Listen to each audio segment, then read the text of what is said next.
Hello. Welcome to We Read Allegedly, where we're allegedly reading books.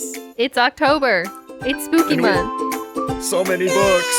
So we're having a special 2-part spooky episode where we're going to read Frankenstein and Dracula, which we kind of talked about in the last episode, jokingly, and then decided we were really going to do it. Speaking of spooked, we have a friend on the podcast with us. Yeah, we're not alone. No. We brought people. I brought people. Not everyone brought people. You brought person. I brought person. You're a people. These people. John Michael's here. Say hi, John Michael. Hi, I'm here for reasons. He's read a book or two in his time. 2, specifically. 2 books specifically. He'll be talking about them today and then never back again. Ever. Poor guy. He only gets a voice for these 2 episodes. The rest of the time, he's mute. I just realized that both of your first names are the same, so I'm probably going to be calling you JM. Michael is not my middle name. It is a hyphenated first name. Oh. So you're really John Michael. Yeah. Anyway. Let's get into some alleged reads.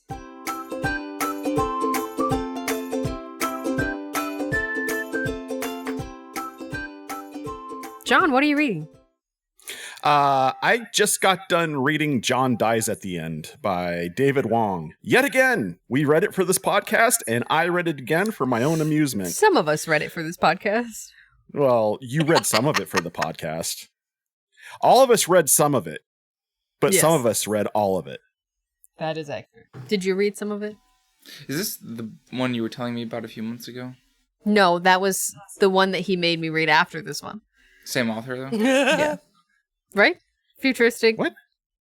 Violence. Futuristic violence in fancy suits? I actually Yes. liked that. Isn't that the same?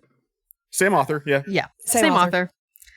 By Jason Pargin or I did David finish Wong. that one, though. I enjoyed it just as much as John Dies at the end. Really? I thought you liked it a little bit more because you actually finished it. Okay, that says everything. Nope. If you would like to remind yourself of Squid's opinions of futuristic suits Violence? and fancy violence, Wait, I no? feel like I messed that That's- up. You did. That's some of the words. Well, those are all the right Those words. are They were just in the all wrong the right order. words. They may or may not be in the right order. I just woke up All from the a nap, right so my words dyslexia in is all like, the woo! wrong places. What episode is that, Celeste? Episode 11. Yeah, go listen to that. You can hear all my It opinions. was our March episode. That's why I was like, I don't know which one this is. Which one was John Dies at the End, Celeste? That was early. That was episode 8. Not that early. It's big. That means you made me read Well, 2 again- of his books in a row. Yeah. And in 1 year. Sounds about right. Thanks. Look, David Wong is one of those people. His stories have take different shapes, and I had to see if either of them worked for you. I will say this. You made us read How We Are Hungry Yeah.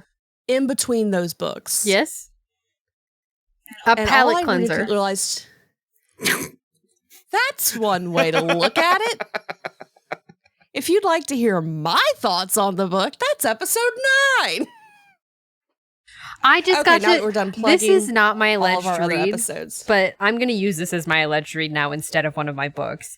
I just got to see Dave Edgars this last weekend, who wrote How We Are Hungry. And it was very lovely. It was wonderful. He was at Printers Row Lit Fest in Chicago and gave a talk about one of his new books that I don't remember the name of, but it's about a dog. Nope. Nope. I don't trust him with dogs anymore. No, it's like Nope, it's geared never towards again. young people. So it's So he kills the dog in front of young people? he does not So is Old Yeller. he does not kill the dog in front of young people. You did say the dog was primarily happy. The dog, Most of the yes. book, yeah. Someone in the audience asked him like how if they were doing an audiobook how the dog would sound, and he was like effervescent and happy, jubilant. So it's a happy book. He's Until just the going end, through life. probably. Yeah. Until the end when he gets killed in the book. And then I determines that the don't son is God. Yeah. Anyway, it was very good. He was lovely. A wild man. He just like drew pictures while he was doing this talk. Just was sitting there with a paintbrush making bison in the middle of telling a story. That might be how he deals with anxiety, because I often doodle and sketch when I'm nervous. It was a pretty good painting. Like, he was just in the middle of talking, did this painting, and then gave it away after he did a quiz. Did you get him to sign your copy? No, I don't have a physical copy of How We Are Hungry. That's one of my ebooks. Oh, right. I'm sorry. For some reason, I thought that was the one your mom gave you, but she gave you Let the Great World Spin. Yes, which was also great. Which is only slightly the other book that more hurt me encouraging psychologically. I did tell my mother that you're finishing Frankenstein because of her, and she thought that was hilarious. So, Hi, Squid's mom. other than Vampire the Masquerade lore, have you been reading anything, John Michael? Does Baldur's Gate 3 count as anything? We've had a lot of dialogue in Baldur's Gate. I have been perusing D&D lore again since I've started playing Baldur's Gate 3. Yep. The World of Faerun. Mm-hmm. I bet that's some interesting. Some of the other I settings have too. a book.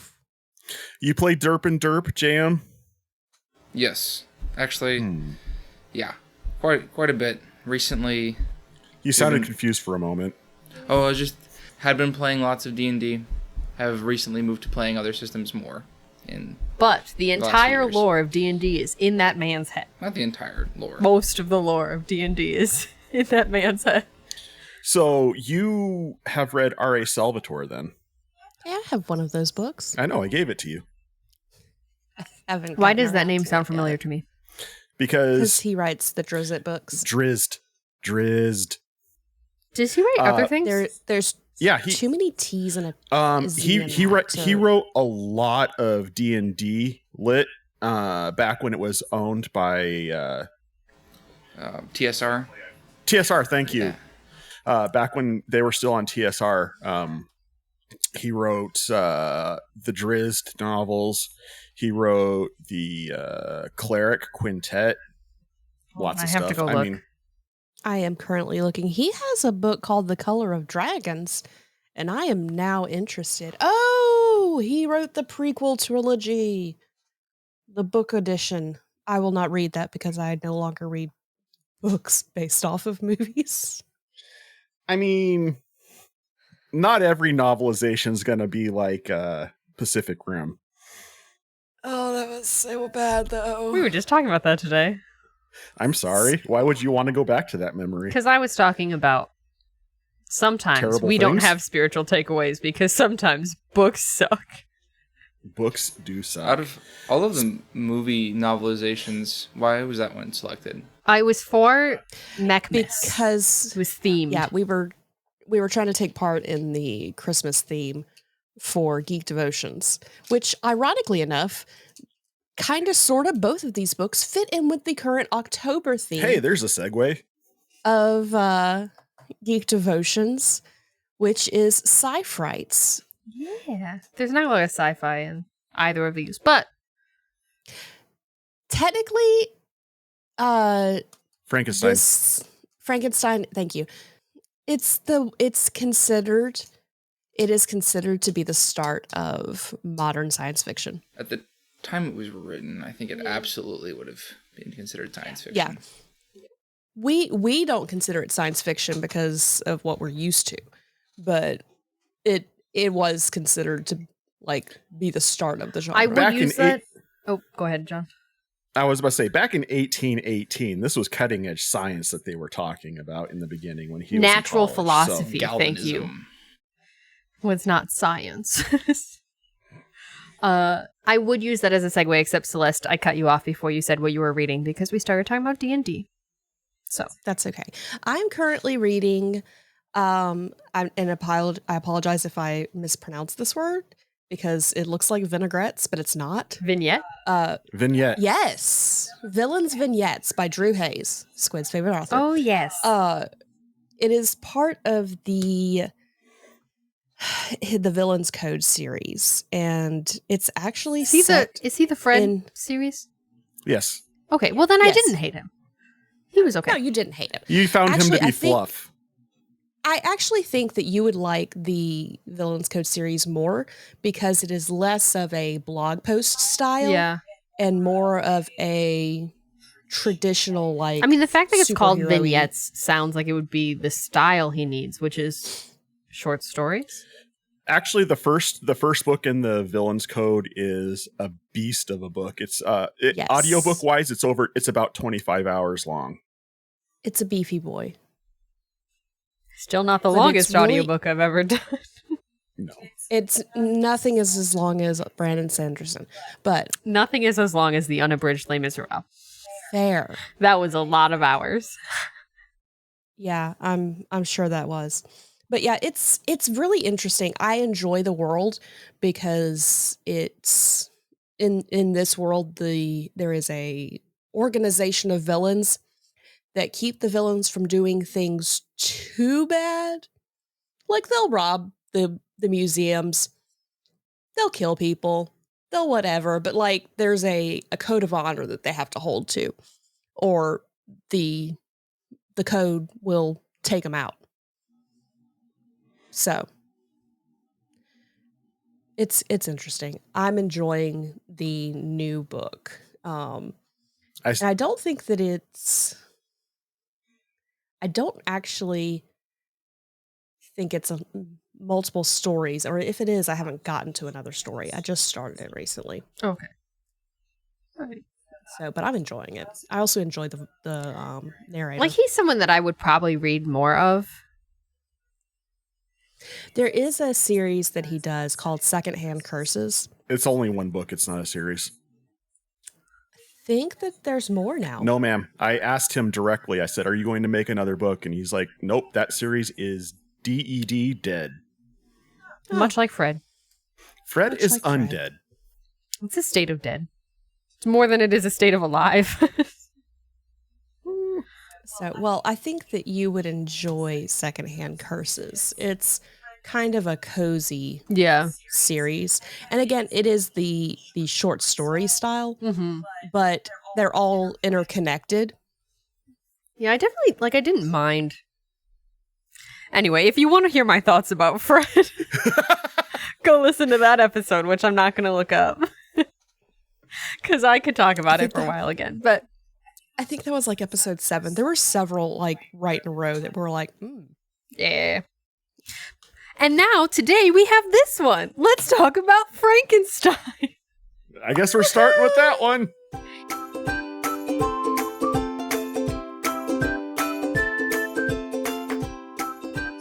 Okay.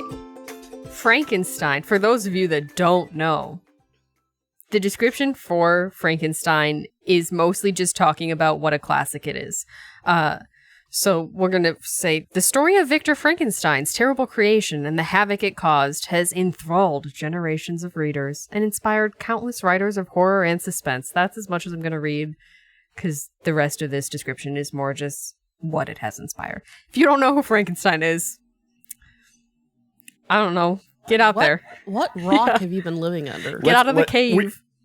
We can say this much: forget about the Universal movies, because this book has nothing to do with any movie that's ever been made. What I love Universal that movie? though. The Universal monster movies. Frankenstein back from 1931, featuring Boris Karloff. Okay. It's like the kind of the iconic bolts in the neck. Ah. I see. Herman Munster, Oh, and like but not. Bride of Frankenstein? I've seen Yeah. that. Yeah, there was one before that. I see. The one that introduced Frankenstein. Yes. Yes. It was the first half of the book, although technically the entire book was could be summed up in the sentence, man tries to find date from father. Man tries to find date in family. I think Yo. those sum up the story. Yo, that works on both sides of the story. It works from 3 parts of the story. Can I just say that when I first started this book, you guys, I even sent a message to you guys. I'm like, if Victor Frankenstein tries to marry his stepsister, I am out. And then I got Technically, they're not related, though. They are. They're Gross. cousins. gross. No. They're cousins. No.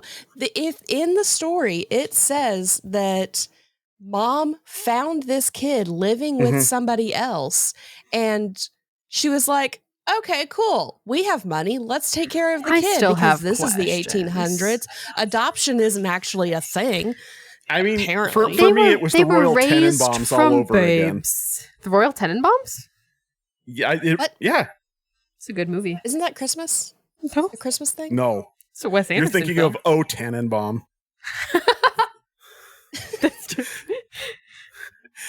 The Royal Tenenbaums is a play to movie. Is a play to movie. Great Wes Anderson film. Yeah, and in it there is somebody who has one of the daughters is adopted, and her stepbrother is in love with her, and it's gross. Well, Victor is gross, and no. I mean, that's fair. Their union is pretty much arranged from when they were pretty small. Yet they're babies. He's Yeah. like, since babies, we've known each other and loved one another. Well, basically his mom was like, I'm going to go find a wife for my son before he's old enough to have a wife. And we'll raise them together. Because that's how this works. That doesn't create... It's the 1800s. We don't have standards. And thus started toddler beauty pageants.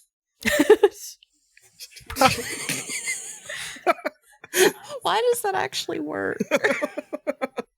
Well, I think at the beginning of both this episode and part 2, we'll say that there will be spoilers, because if you haven't read this book...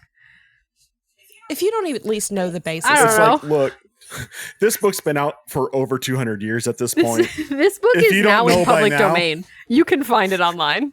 You do not need to own it to read it. Can we just appreciate, I listened to the audiobook version of this, and maybe it's just the voice actor who was doing the voices, but so dramatic. Like, and not in a good way, like in a 13-year-old girl that's way. how Victor reads. Victor's like, oh no, woe is me. Everyone hates me He's because like- I'm smart and he's like, beautiful. I came to myself What- and realized the horror that I'd done, and I wanted to go man up and kill it then. Okay, Or so don't was make yours it. read by Dan Stevens? Yeah. Yes. It was awful. He constantly sounded like he was going to cry, no matter what character he was voicing. Let me tell you, if you're reading the book physically, it also sounds like Victor's always going to cry, so that's accurate. It doesn't sound that way for some of the others, though, so I'm glad that I avoided that. Yeah. There are a few others that don't Wait, sound wait. like they're going to cry, but Victor always sounds like he's like... Squid, you said you and JM were reading this book together? We started he- reading this book Well, together, actually, and then I read so- the rest so- of the book I today. was, I was the voice actor for Yeah. a while. He So, was the voice actor.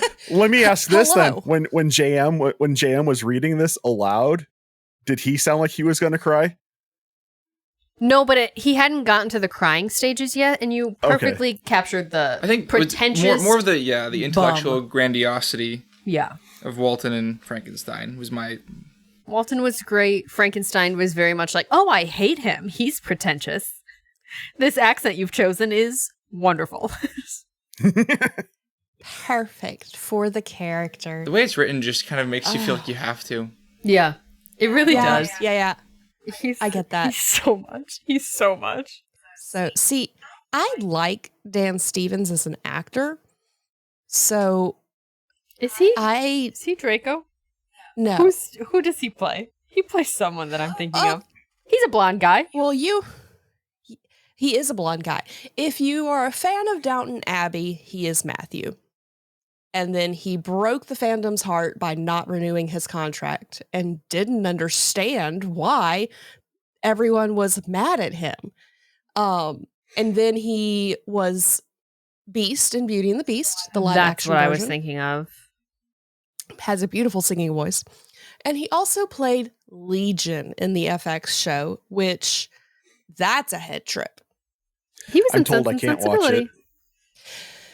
You would yeah, you wouldn't be able to watch that. I think you would enjoy it if it wasn't for that. All the stuff that you wouldn't enjoy. If it wasn't for the fact that you would hate most of it. How did you guys feel about this book? I know Celeste has thoughts. It was just so dramatic. Like, I feel like it was too long. There were too many words. It was too long? It was 170 Yes. pages.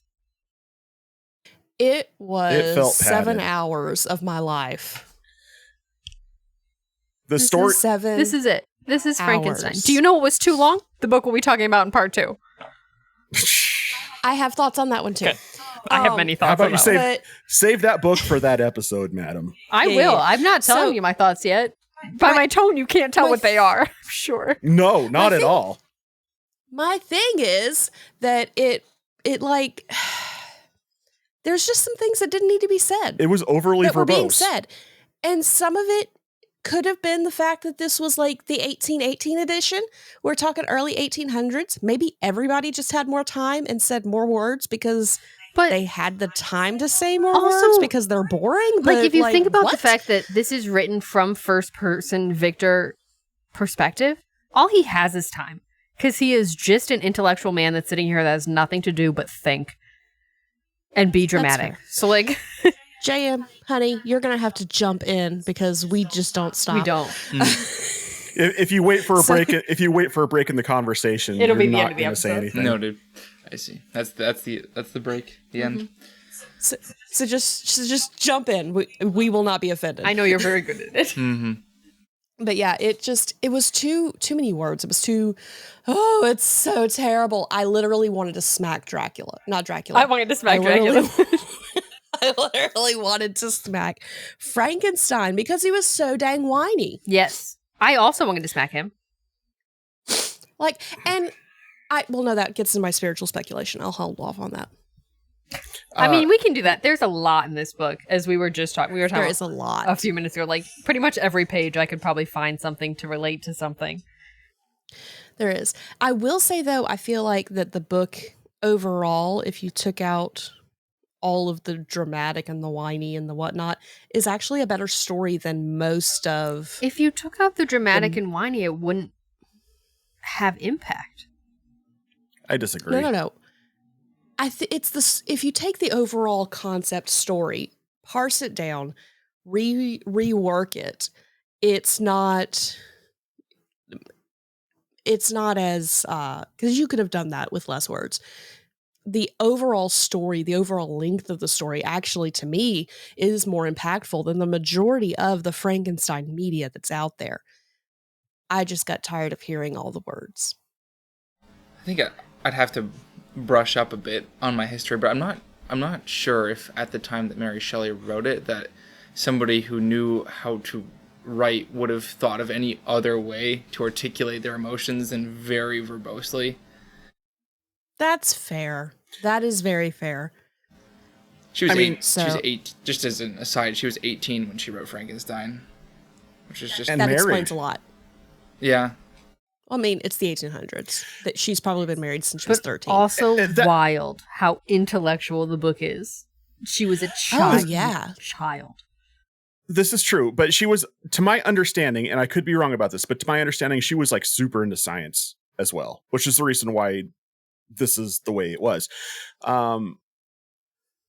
It took me a while to get into this book because I got hung up on how verbose it was. It drove me up the wall, and I could accept the fact that, you know, it was probably a product of its time in that aspect, but I can only read it as a middle-aged male from the 21st century. So I can only critique it as such. However, it eventually started to get its hooks in me, and I could kind of cruise along with it. It stopped being like uber boring and just kind of got mid for me, I suppose is the best way to describe it. It just got okay. I was actually really into it until near the end because it felt like it just kept dragging. Yeah. Honestly, my favorite part of the book was when the creature was, I refuse to call it a monster. The creature.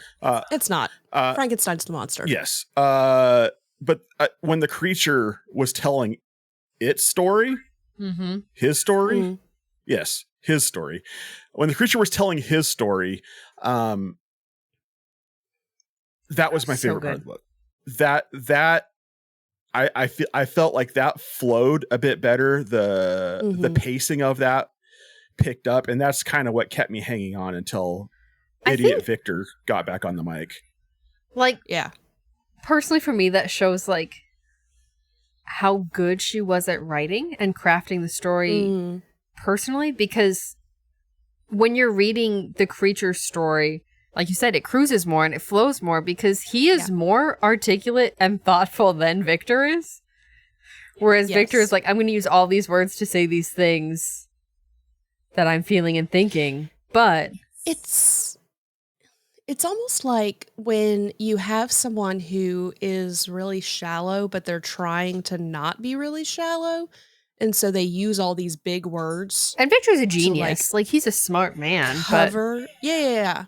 But like to cover the fact that he's not that great of a person. He's trying to like make it sound pretty.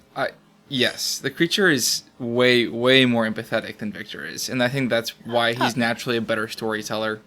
Just because he actually is, despite doing what he does, he tries to look into what other people are experiencing. You know, even though he comes to hate people and feels rejected by them, he never denies that they're capable of everything that he wants to be part of. You know, the hatred comes from him being ostracized from something he can't access. It's the Ariel syndrome before Ariel. The original Ariel. The creature from Frankenstein. Yes. There was a meta point about this book I found to be slightly amusing as well, in that, it kind of contrasts with the other book that we read for this month. But I was amused reading this book that Dracula is the fiction of choice for the Gothic subculture in the United States, particularly amongst teens. Wild. Whereas this book really ought to be, because it covers all the niche topics that the goth kids would totally be into. Like, my parents don't understand me. They just hate me. I hate them. I need to ruin everything. Everything's depressing. I'm so alone. That would take more self-awareness than most have. There is vastly more angst in this book than there is in Dracula. Oh, yes. So much. From everyone. All the time. Like, I feel like My Chemical Romance should have made an album on this. Oh, it would be phenomenal. It'd be so good. So good. Like the creatures chapters, but then also like the last two where it's Walton's letters are, I think, the best. Yes. Especially because he is also talking with the creature then too. Yeah. Walton's letters to his sister were interesting. Like, I thought it was an interesting way to portray that. I did think it was interesting not to get into part 2's book, but because we know we're doing both of them, that we happen to pick books that both have multiple point of views with letters. Yes. Yeah. But like, just as I'm not a writer, but I find it easier to write in letter format than I do just Prose. to write a story. Right. So that's actually how, just for our Playing Games with Strangers crossover crew, the ones that listen to both, my next character, that's how I wrote her backstory. I literally wrote it like she was writing in a diary or writing letters.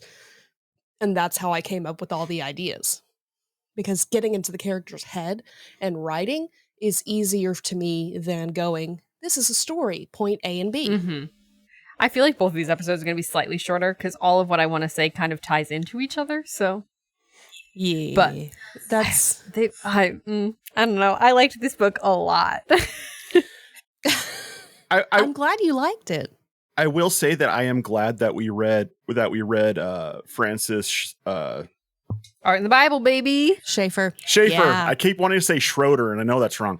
Francis Schaefer. I'm glad we read Art in the Bible before we read this book, because I would have came out swinging on this book if I hadn't. But it has forever changed my perspective on reading things. You're welcome. And ultimately, I don't want to say that it's a bad book, because it's not. It's very well written. It is. Matter of fact, I would go as far as to say it is exceedingly well written. It's just not the kind of book that I would be particularly interested in visiting again. Yes. I can see that. We just had this conversation. I shouldn't have had as many conversations about this book with Joe Michael before we started the podcast, because we've talked about it all already. But we were talking about classics and like what determines a classic, which is why I think Frankenstein fits so well into being a classic, because it is verbose and it is written of the time. So you have to learn how to read a book like that, which we're not necessarily teaching people how to do anymore. So it is easy to be like, oh, this is too much, I don't want to read it. But this book, if you can get through that part, is so relevant still. All of the themes and topics that are in it are so relevant and so applicable still, which is what I think makes a good classic, is you can read it and it's like, oh, I can get something out of this. Yeah. I agree. And there were points where I'm reading it and I'm like, that is a very good point that the author is trying to make. I don't like the character who's making the point, but Victor is unlikable. Quantifiably the worst person and ever. He was written that way on purpose, honestly. She did a great job. However, there were points in this book where I was reading it where I'm like, I'm not enjoying this book, but I feel like this book should be required reading in high school. I enjoyed it a lot, even with the verbose. It just got to be, you know how you read something, you're like, oh, I'm really enjoying this, but it's too much. That was my only issue, is that by the end of it, I was like, I'm just sick of this. I'm ready to be done. I think it's one of the books that, once again, I would say actually benefits from picking up and reading a copy. And I, as I was saying earlier today, I'm sad that I waited, because I was on page like 48 this morning and finished through page 170 today.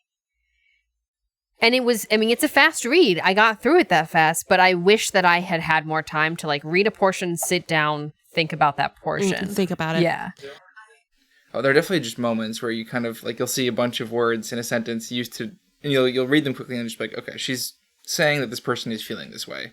And you quickly translate it and move along. And that just helps the book move better. Yeah. It flows a bit faster.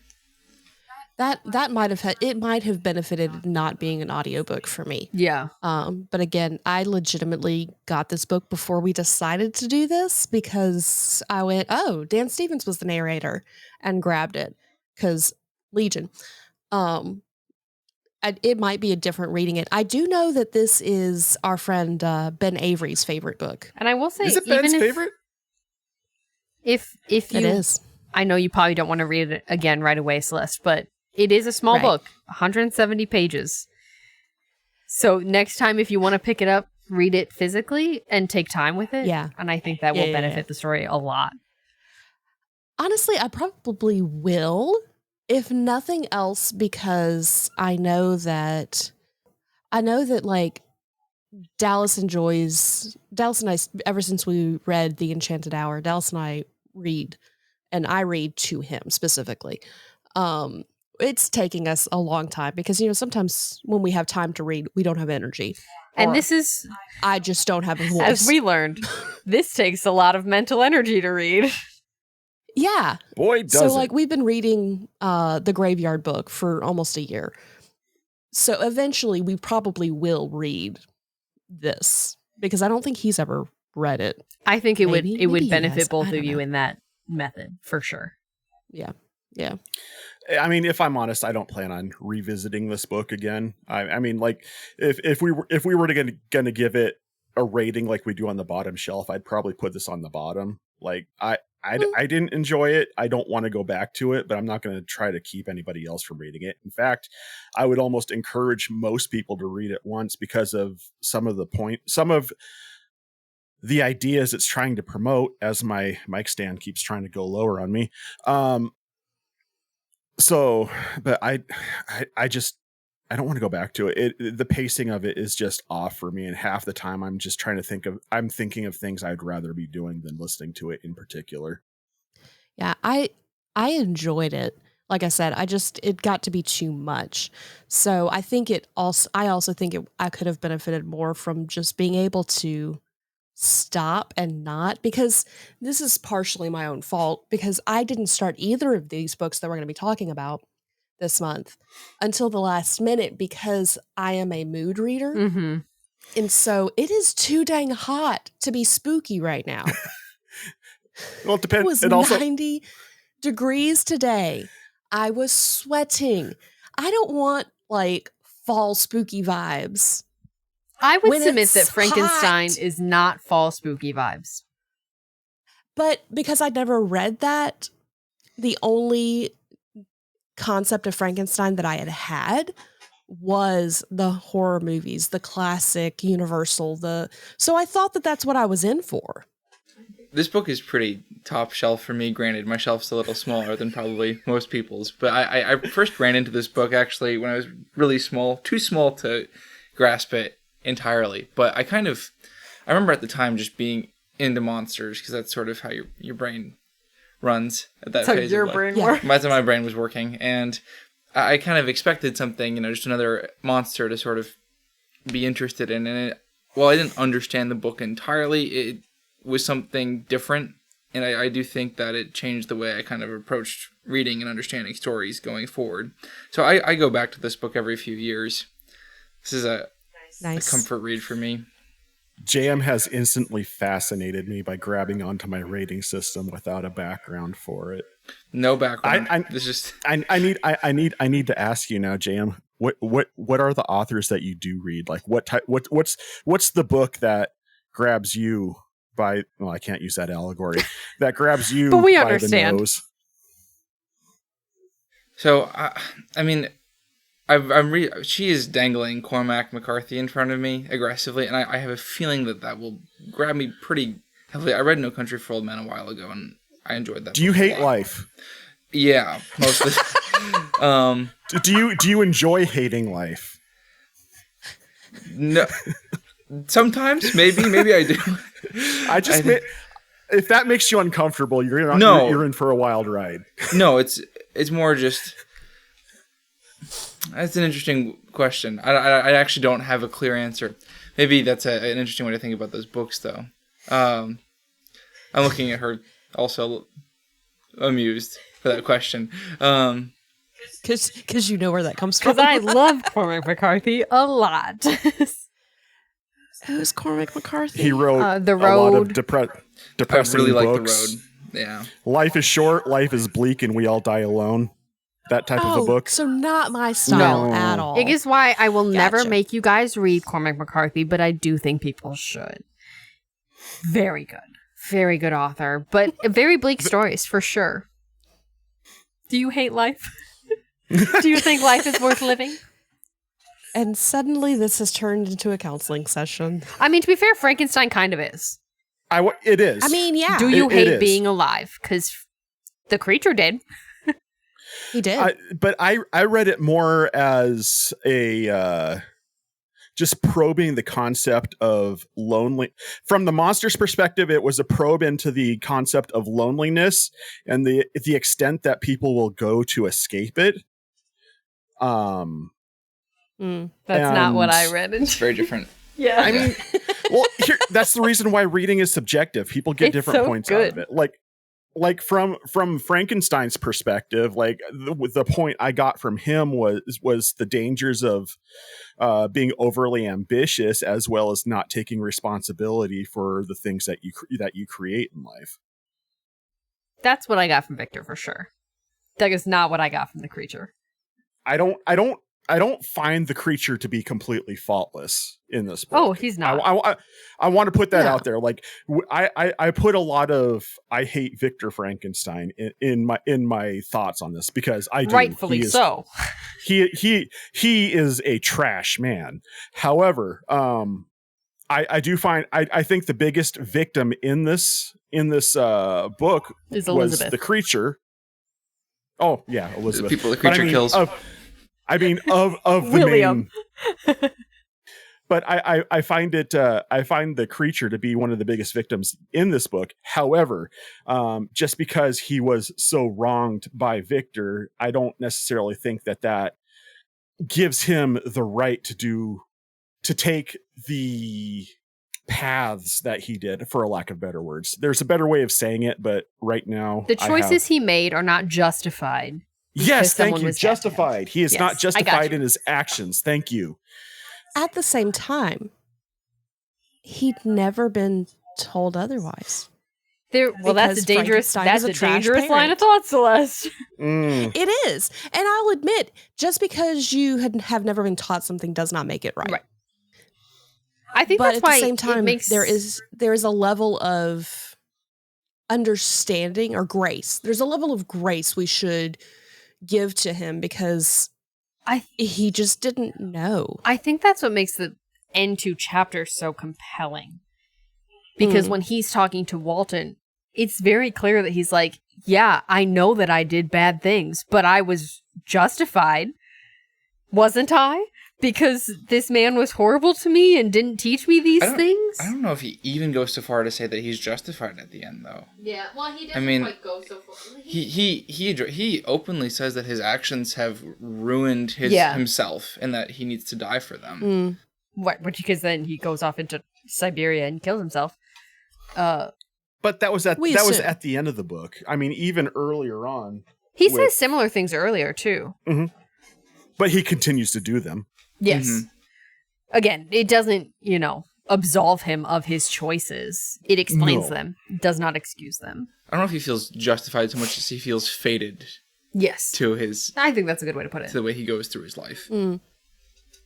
Because... Again, fascinated by JM. Me too. So what spiritual takeaways do you guys I has a spiritual takeaway if no one else does. I have so many from this book. There are quite a few that you could take. The main one being just because you can doesn't mean you should. True. And that may not be biblical, but it is spiritual. Like I don't necessarily know of anything in scripture that specifically says just because you can doesn't mean you should. There is one that's like, even though it is permissible, does not mean that it is good. Yeah. Oh, yes. I got you. Actually, I think I did a devotion on that. It's fine. It's like several years ago. You can find that at geekdevotions.com. Anyway, but it's just the inability of Victor to accept his own responsibility. And not just an accept his own responsibility, but a do something about it. Mm-hmm. All of this grief would have been done if as soon as he went, oh God, what have I done? He went, let me handle this. Which could have taken a number of variety of ways. Like teaching your creation things. Not abandoning it. Don't create a human unless you have a pistol on hand to put a bullet in its head afterwards. Well, hold on, because a lot of okay, so we can't phrase it like that. Becoming a parent, I know. I would say maybe. We don't.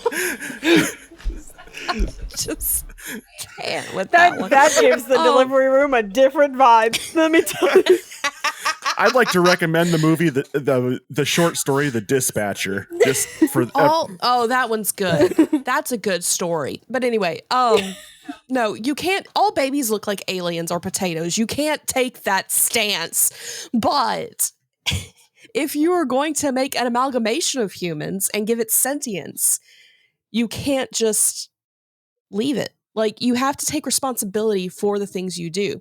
If you do something, then own up to it. If you made a mistake, own up to it and take the steps to fix it, rather than going, oh no, let me run. Like, what did he think was going to happen?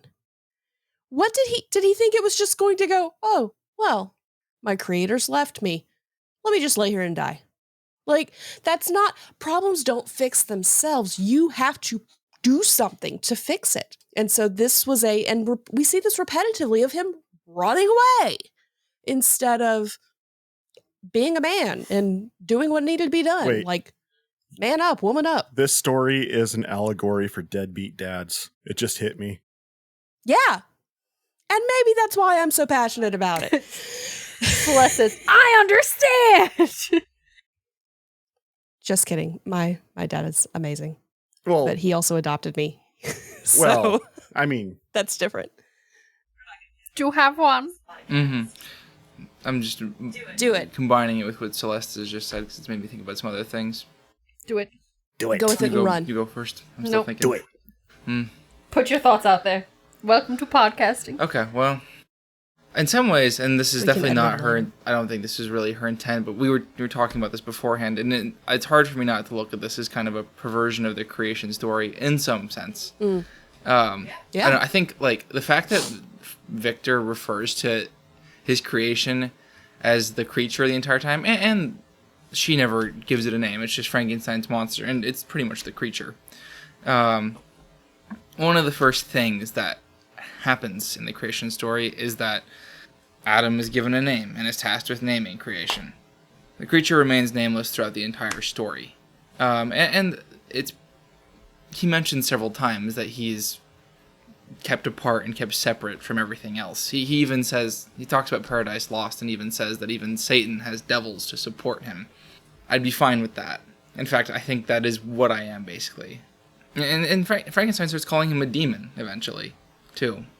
So I think, and it almost, I don't even know if, she titled it The Modern Prometheus, which tells me that probably wasn't in her head when she was writing this.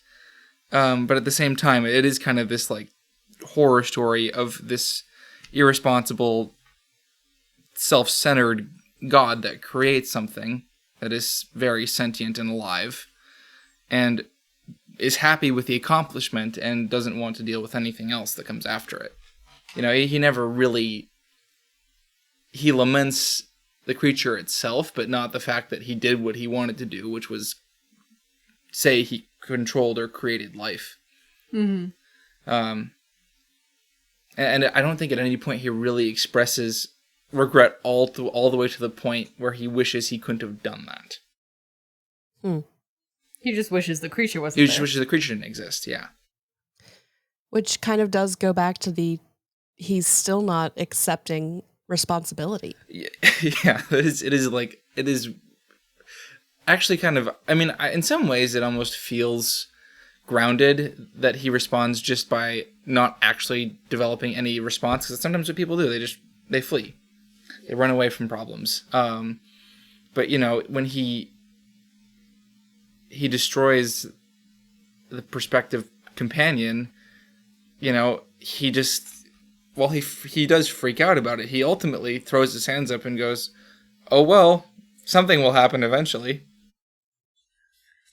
Which, tying into both of those points, to add into another spiritual takeaway, because it all goes together. Thank God, God is God. And he didn't create us in the garden and then go, okay, y'all suck, bye. And even when, we sinned, he was like, well, I guess I'll help take care of this. It wasn't like, well, okay, I'm gonna run to Siberia now. What if you guys stay away from me? Exactly. It's interesting because I had a thought and then it left. It was in my head. Much Did like it go Victor to Siberia? does. Yes. Much like Victor does. I keep thinking it, but then the people that are making me think of it are saying good points, so I don't want to be like, oh, the thing. And then... All right, well, John, now you make a good point, and then maybe I'll remember it again. Well, here's the thing. I don't have a spiritual takeaway from this book. I do know that while I was reading it, that verse where they say, can a pot say to its maker, why have you made me thus? And like, that's like completely where my mind kept going with this, because this is literally what that conversation would look like if the pot did say that. But I couldn't find a spiritual takeaway to actually apply to this, so I don't have any good points to make. And Celeste does right now, so Celeste, go now. Quick, now. I do. I remembered. Okay, so when JM was saying that he didn't have a name, it made me think about how the fact that there's so many people who don't know their purpose. They don't know why they're here. They don't know God. So they don't know who they were created to be. So you have this generation, this group of Frankensteins that are just wandering and doing things, and they don't know because no one's told them, no one's shared with them the gospel that God loves them and that is their purpose.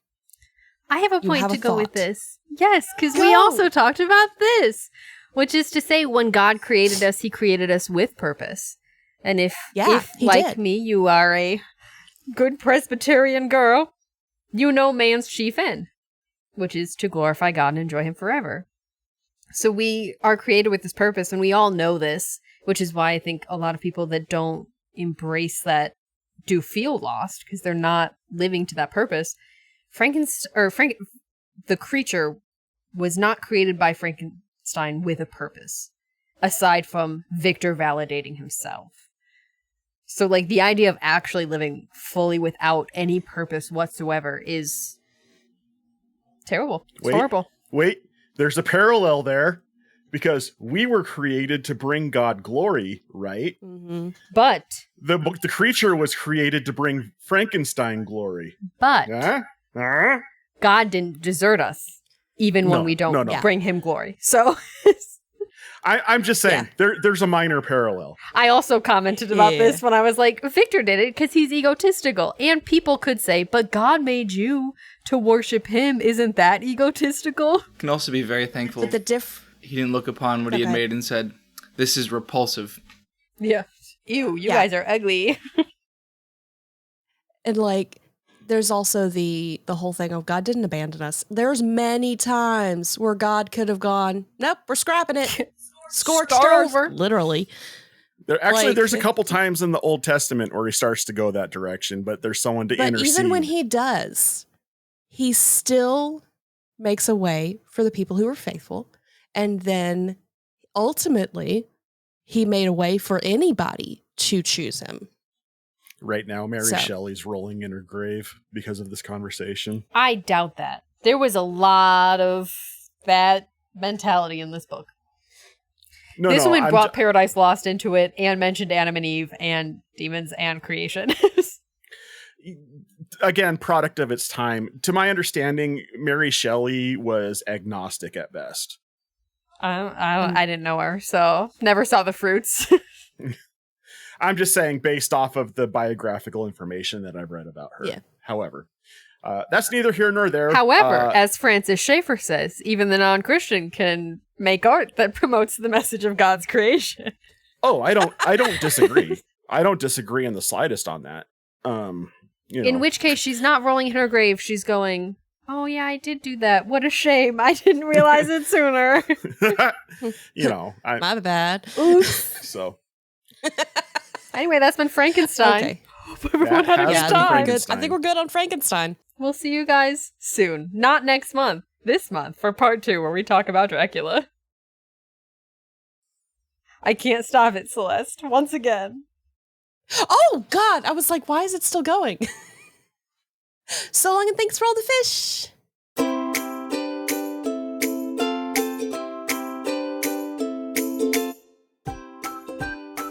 We Read Allegedly is part of the Devoted Geeks Network, devoted to letting you know that you're loved. If you liked this spooky episode of Frankenstein, be sure to like, rate, and subscribe wherever you listen to podcasts. We put an episode out every first Friday of the month, but this month, watch for a special second episode where we review Dracula. We look forward to seeing you guys then. Bye! That's my husband. Not just a random man in her house. Not just a random man that I'm okay with being in my house.